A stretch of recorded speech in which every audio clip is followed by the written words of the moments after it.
En France, nous sommes en pleine campagne électorale et j'ai des amis qui m'ont envoyé des extraits de candidats qui s'expriment.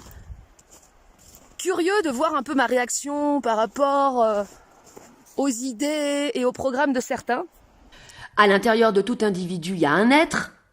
Je le précise, ça c'est important, mais les hommes et les femmes de pouvoir, ce sont des individus au travers desquels la bébête, la bestiolette, la bestiole a triomphé. La bestiole, c'est la parcelle de souffrance, la parcelle d'inconscience, la parcelle de matière traumatique à l'intérieur de l'individu qui s'anime. Donc les hommes et les femmes de pouvoir perçoivent le monde sous l'angle déformé de leur bestiole. Donc à partir de là, ils ne peuvent pas proposer de bonnes idées. C'est pas possible. Ils ont une perception complètement déformée, complètement subjective, induite par leur parcelle de souffrance. Leur parcelle de souffrance, leur bestiole qui cherche une vengeance, qui cherche une reconnaissance. Et c'est pour ça que ces individus-là, en fait, ils sont sourds. Ils écoutent pas les autres. Ils sont pas intéressés par les autres. Ils sont intéressés par leurs problèmes, mais pas pour le résoudre. Pour continuer de vivre dedans, de vivre au travers et de percevoir le monde sous l'angle du problème. Et j'ai distingué, parmi ces différents candidats, 3 différents types de perception du monde ou de la réalité.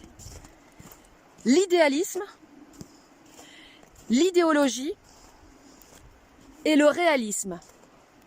Mais aucun des candidats n'est dans le réalisme. Ils se prétendent tous être réalistes, mais aucun ne l'est. Alors, je vais prendre des exemples. Alors pour ceux qui sont... Pour les francophones, mais qui sont pas français, bon, de toute façon, on a tous les mêmes, plus ou moins, dans tous les pays, il y a plus ou moins les mêmes types de candidats. Donc, c'est à titre d'exemple, mais c'est des archétypes, quoi. Alors, l'idéalisme. Alors, nous, on a un candidat qui s'appelle Poutou.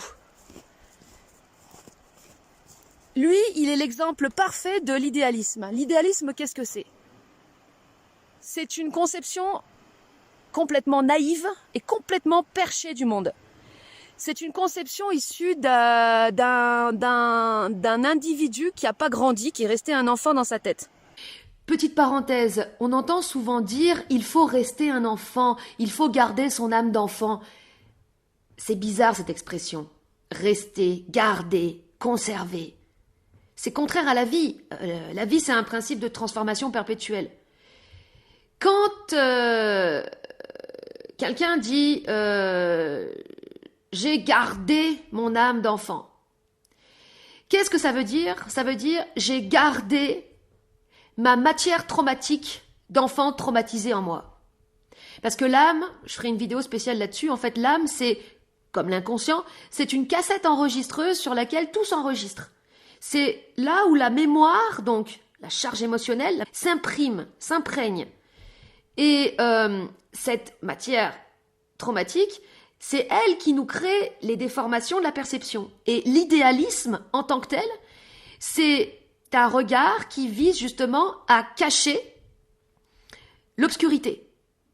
Tu te caches derrière quelque chose de beau, quelque chose de naïf, quelque chose qui plaît à ton enfant traumatisé. En fait, qui vise à rassurer ton enfant traumatisé. Mais c'est complètement déconnecté de la réalité. Et le problème, c'est que, oui, les gens gardent bien leur âme d'enfant, mais ils gardent leur mémoire, donc leur matière traumatique d'enfant en eux. Donc à partir de là, ils pourront jamais y voir clair. Ça, c'est vraiment le problème, en fait, numéro 1 dans l'humain, c'est qu'il travaille pas sur sa matière traumatique, et donc du coup, il reste bloqué à l'âge de son trauma. Alors là, j'ai une approche un petit peu psychanalysante, en disant il faut travailler sur soi. Ça donne pas forcément super envie de travailler sur soi. Il y a un côté laborieux. C'est plus qu'un travail sur soi, puisqu'en fait, c'est une transformation. C'est une création. Nous sommes des artistes de nous-mêmes. C'est sur notre propre matière, notre matière noire, que nous travaillons. Et en la transformant, elle devient notre essence. Finalement, l'artiste, lui aussi, il se fait illusionner quand il croit qu'il doit travailler sur la matière à l'extérieur, qu'il doit transformer une matière extérieure. Il s'était trompé, en fait. C'était sur lui qui devait diriger le marteau et le burin. Alors lui, il dit, c'est à cause des riches. Les riches piquent tout l'argent. Ce qu'il faut, c'est partager les richesses. Alors moi, d'abord, je vais augmenter le SMIC pour que les pauvres y soient plus riches. Et ensuite, je vais dire aux riches, donnez-nous de l'argent. Waouh! Alors c'est sûr que bon, ce type de vision idéaliste peut séduire certains. Mais en fait, c'est complètement perché, c'est complètement déconnecté de la réalité parce que dans la réalité, nous ne sommes pas égaux. L'égalité, c'est un concept. Dans les faits, nous ne sommes pas égaux. Déjà, nous ne sommes pas égaux à la naissance. Justement, au niveau de notre matière traumatique, il y en a qui arrivent au monde, ils n'arrivent même pas à parler. Il y en a, ils ont 3 bras. Il y en a, ils arrivent, ils sont des riches héritiers, mais c'est pas forcément une chance, ça peut être aussi un fardeau. Il y a que des inégalités. Et dans la nature, c'est pareil. Les animaux, par exemple, sur une portée de 5 chiens, t'en as un qui va être hyper joueur, l'autre il va être hyper timide, l'autre... La nature ne nous veut pas égaux. La nature ne sait que créer plein de différences, de singularités. Et c'est ça qui est intéressant. Donc en fait, tu peux pas plaquer un système basé sur le principe d'égalité, parce qu'en fait, c'est contre nature. Donc c'est complètement déconnecté quoi de la réalité.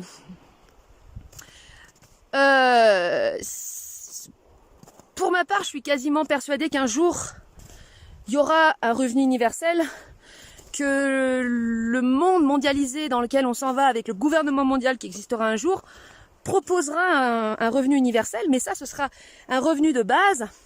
Et de toute façon, ça n'empêchera pas ensuite les gens de faire ce qu'ils veulent. C'est-à-dire, tu pourras pas empêcher le fait qu'il y en a qui voudront avoir plus, d'autres qui vont se satisfaire de ce qu'ils ont, et de ce qu'ils sont en effet aussi. Et il y aura toujours des différences. Voilà. Donc ensuite, il y a l'idéologie. Alors l'exemple parfait d'une personne qui est dans l'idéologie, c'est Zemmour. Alors qui lui dit qu'il n'est pas dans l'idéologie, mais en fait il est à 2000% dans l'idéologie. L'idéologie, qu'est-ce que c'est? C'est un système de pensée, un système fermé. Plus qu'être un système fermé, c'est un système dualitaire, donc un système binaire, qui oppose le bien au mal. Ce système binaire, ce système dualitaire, c'est le mode de l'inconscient, c'est aussi le mode de nos bestioles. C'est-à-dire qu'en fait, nos bestioles, nos parcelles d'inconscience, elles sont en lutte contre elles-mêmes. C'est pour ça qu'elles sont toujours en lutte contre le mal. La bébête cherche la bébête. Qu'est-ce qui cherche tout le temps la bébête en nous? Qu'est-ce qui cherche tout le temps la merde en nous? Bah, c'est la merde. Comme je vais le dire juste après avec Éric Zemmour, c'est quand même assez intéressant parce que il est contre les immigrés, mais il est lui-même un enfant d'immigré. Ça fait penser aussi à... C'est pas pour le comparer à Hitler, il faut pas... pas de comparaison, mais par rapport à l'histoire de Hitler, il avait dans sa famille, je sais plus si c'était sa mère ou sa grand-mère qui était juive. Et donc, ça crée en fait des comportements qui sont de nature autodestructrice. Et en fait, l'idéologie, ce système fermé, ce système binaire, entraîne, quand il est entretenu, une dégradation à la fois du mental et a fortiori du corps. Parce que c'est quand même la tête qui pilote le corps. Ce qui s'oppose en fait au mode binaire, c'est au mode dualitaire. Bon, je parlais de fusion binaire, mais en fait c'est le réel. Comme je vais le dire juste après, le réalisme. Le réalisme, c'est une perception du monde qui est constamment en train d'évoluer. Donc c'est une perception créative. Une perception réaliste, c'est une perception qui s'adapte en prenant constamment en considération les nouveaux paramètres. Donc, ça ne peut pas être un système. Un système, c'est une abstraction. Un système, c'est déconnecté de la réalité. Et l'entretien d'un système, en fait, c'est l'entretien d'une mécanique. Et tout ce qui entretient une mécanique entretient fatalement une dégradation du mental et a fortiori du corps, parce que une mécanique ne permet pas une transformation. Ne permet pas de se transformer, ne permet pas d'évoluer. Et ça te préconditionne à devenir un Nosferatu, un zombie, un mort-vivant ou un robot. Quand un individu, en fait, est sous l'emprise de sa matière traumatique, eh bien, quand il va lui arriver quelque chose dans la vie de confrontant ou de difficile, eh bien, son programme de victime va s'activer et en fait, il va accuser l'extérieur. Il va accuser l'autre d'avoir mal agi. Et je vous donne un exemple. Quand je suis retournée à ma voiture, après ma promenade, eh bien, en fait, il y avait un véhicule qui s'était garé devant moi et je ne pouvais plus ressortir parce que, étant garé dans une montée, j'avais besoin de reculer, mais ma roue avant était prise dans la neige. Il y a un mec qui est resté bloqué avec sa caisse, là, on dirait.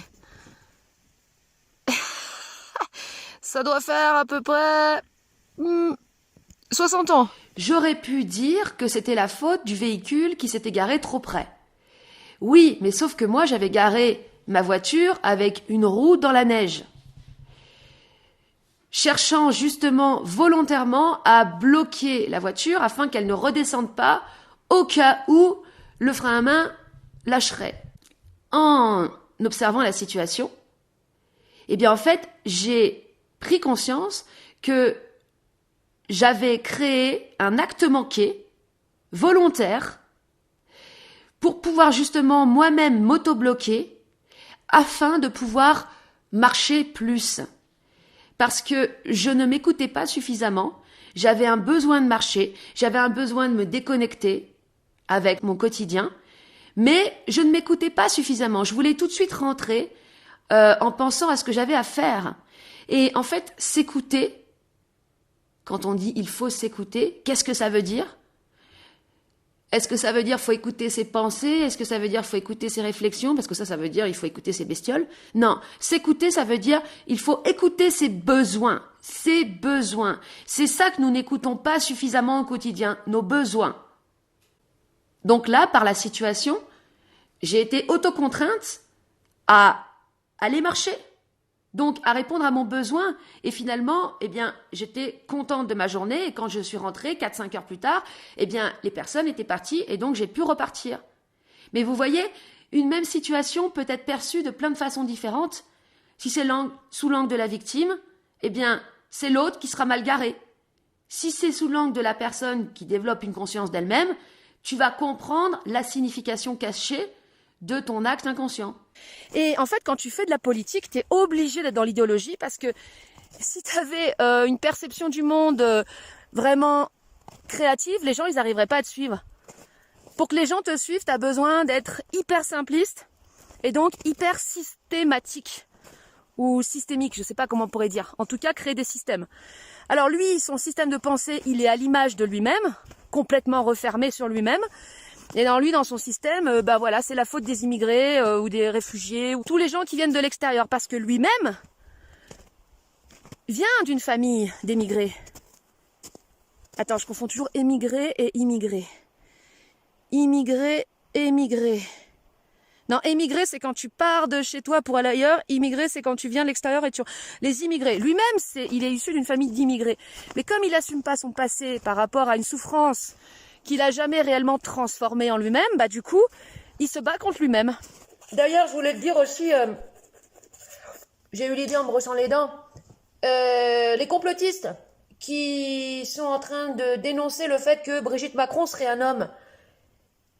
Vous dites que vous ne vous en prenez pas à son orientation sexuelle ou à son orientation de genre, mais vous vous en prenez au mensonge. Pourquoi une personne ment ? Ce n'est pas par choix. C'est par honte. Et c'est par souffrance. Une personne ment sur son passé parce que son passé la ramène à de la souffrance. Une personne qui est persuadée depuis son plus tendre âge d'être le sexe opposé de ce qu'elle est, eh bien, toute son enfance, ce n'est que de la souffrance. Donc, forcément, elle voudra oublier son passé et faire de ce qu'elle est devenue, du personnage qu'elle est devenue, sa nouvelle réalité. Et elle voudra le montrer à tout le monde pour montrer son triomphe sur sa souffrance. Sauf que c'est pas un vrai triomphe parce qu'il n'y a pas eu de transformation intérieure.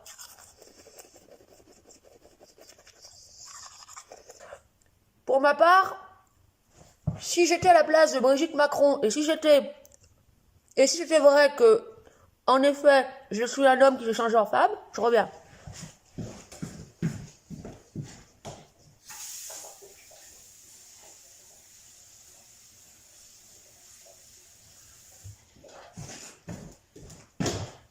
Eh bien,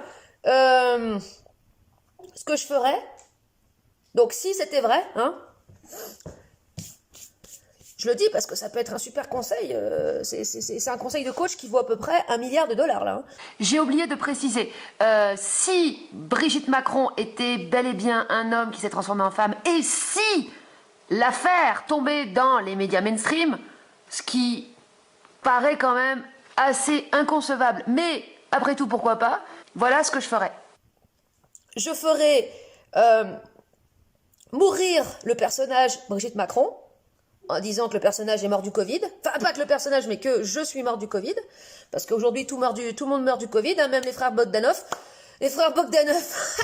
Non, je rigole parce que c'est pas pour me moquer, c'est juste que je sais pas, ça me paraît louche, cette histoire de... Mais bref, c'est pas le sujet. Donc, je ferai mourir mon personnage en disant qu'il est mort du Covid. Je quitterai définitivement la scène. De toute façon, t'es mort, donc tu pars. Et en fait, ce que je ferais, c'est que je me retransformerais en homme. Et ça m'a immédiatement rappelé la métamorphose de Tirésias. Donc ça, c'est dans la mythologie grecque. Transidentité dans la Grèce antique. Donc en fait, Tirésias, c'est un personnage qui a été les deux sexes. Il a été homme et femme. Et ça, c'est un truc qui m'avait profondément marqué à l'école. C'était un châtiment à la base, hein. C'était une punition. Ça, c'est intéressant parce que, justement, les personnes transgenres vivent dans leur enfance le sexe qui est prédéfini par la nature, on va dire ça comme ça, comme une punition, comme un châtiment, puisqu'elles se sentent le sexe opposé. La personne transgenre vit depuis sa plus tendre enfance une dissociation entre ce qu'elle sent être à l'intérieur et ce qu'elle renvoie à l'extérieur. Ce qui est vécu en tant que tel, c'est une dissociation entre l'intérieur et l'extérieur. C'est ça le sujet central. C'est pas tant le fait d'être homme ou femme, garçon ou fille, et de se sentir le sexe opposé, c'est de vivre cette dissociation. Parce qu'en fait, ce qui est transmis au travers de la génétique, la charge émotionnelle, la matière traumatique qui est transmise par nos ancêtres, c'est une dissociation en tant que telle. C'est-à-dire que la matière traumatique, la matière de non-dit, de non-cri, les regrets, c'est produit par le fait que la personne n'a pas pu exprimer ou être ce qu'elle était. Donc, elle a vécu en dissociation vis-à-vis d'elle-même. Et tout le monde, en fait, vit cette tragédie, cette dissociation entre une nature authentique ou réelle et ce qui est renvoyé à l'extérieur. Mais l'intelligence d'un individu va se mesurer à la manière dont la personne va résoudre sa tragédie, d'où le lien à la mythologie grecque, sa tragédie individuelle personnelle.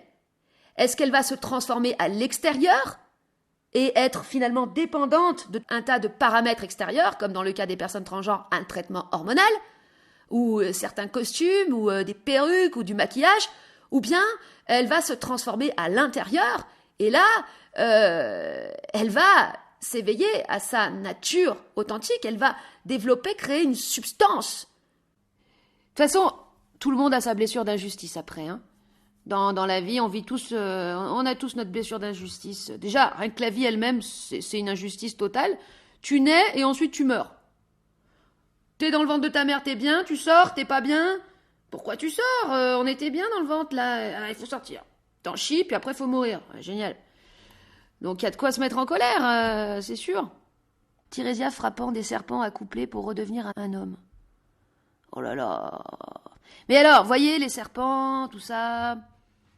C'est le symbole, le serpent, de deux choses. Le serpent est ambivalent. Ça, c'est vraiment ce que j'ai mis du temps, en fait, avec, à force de débriefing, à réaliser, c'est que le serpent, c'est autant un symbole d'inconscient, d'hypnose, comme le serpent qui t'hypnotise, avec sa voix suave, avec sa voix langoureuse et endormante, et soporifique et magnétique, Et c'est aussi l'expression de la vie, de l'intensité, puisque l'ondulation du serpent, ça reprend l'ondulation des ondes vibratoires de la matière.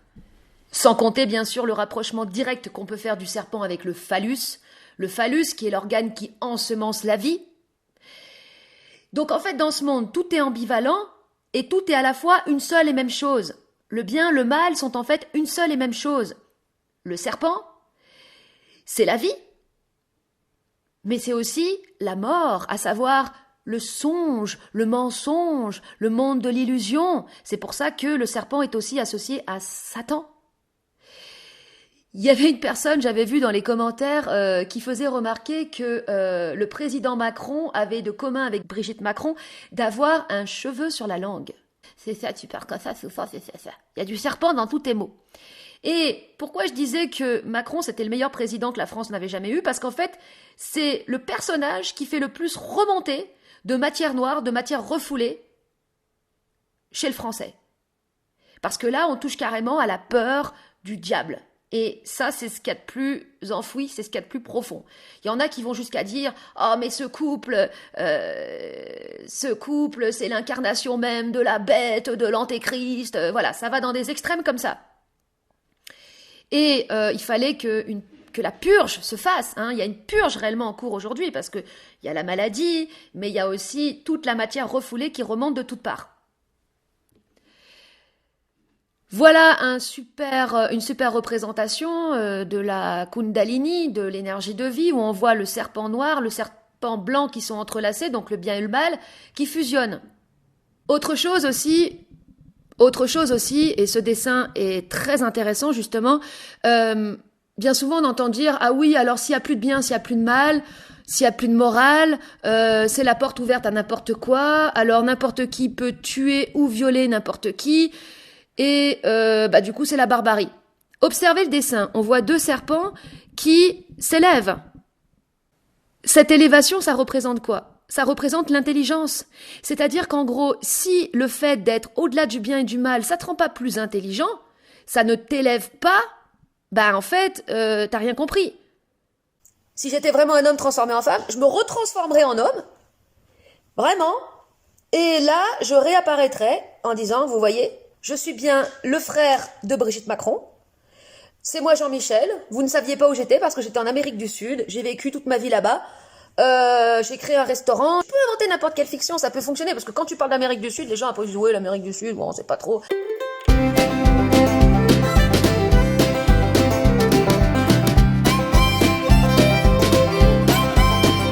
Ça, je le ferais parce que ce serait super intelligent de faire ça pour justement... casser de la croyance, parce que le piège, c'est la croyance. Que tu crois en une vraie ou en une fausse histoire, ça reste une croyance à une histoire. Et c'est qui croit en toi à l'histoire? À la vraie ou à la fausse histoire? C'est ton personnage! Et oui! Il y a que le personnage en nous qui peut être intéressé par les histoires et par essayer de démêler le vrai du faux. Ah non, là, elle a menti. Là, c'est vrai, là, c'est faux. Jouer les enquêteurs. Mais vous voyez à quel point le personnage est stupide. Il est stupide, pourquoi? Parce qu'il est inhumain. Parce que il se coupe de son empathie. Vous croyez que les personnes mentent volontairement? On ne ment jamais volontairement. On ment par défaut, on ment par honte, on ment pour cacher de la souffrance. C'est que ça. Ce monde, c'est que ça. Ce monde d'illusions, ce monde de personnages, ça n'est qu'une manière pour les individus totalement inconscients de cacher leur souffrance, de cacher leur honte, de cacher leur passé, de cacher ce qu'ils aimeraient oublier, de cacher leurs secrets, de cacher leur fardeau, de cacher toute cette matière noire. Matière noire, matière traumatique, matière refoulée, tout ça. Parce que les gens ne comprennent pas que cette matière noire, une fois transformée, elle devient ton essence. Ça fait qu'un individu a de la substance. À une essence, à quelque chose à l'intérieur. Il a une essence, je ne sais pas comment le dire autrement. Il a quelque chose à l'intérieur, il n'est pas vide. Le réalisme, qu'est-ce que c'est? Je me suis posé cette question, qu'est-ce que ça pourrait être? Et en fait, le réalisme, c'est pas de se baser sur des faits. Alors voilà, les faits sont là. Alors les chiffres, parce que quand tu donnes des chiffres, les gens se disent « Ah, c'est sérieux ». Enfin, les maths, ça fait peur, les chiffres, ça fait peur, ça fait sérieux. Alors voilà, il y a tant de cas, 219 cas de ci, de là, ça fait concret, ça fait factuel. Non, le réalisme, c'est pas ça. Le réalisme, c'est être à l'image de la vie. La vie, qu'est-ce que c'est? La vie, c'est un perpétuel changement. En fait, la seule constance qu'il y a dans la vie, c'est le changement et la transformation perpétuelle. Donc en fait, le réalisme, c'est-à-dire une perception réaliste du monde, et a fortiori de soi-même, ce serait en fait une perception qui évolue, qui se transforme quotidiennement. Eh ben oui, ce serait une perception créative du monde. Mais bon, ça, bah voilà, c'est totalement incompatible avec la politique. Voilà, c'était tout pour cette petite vidéo.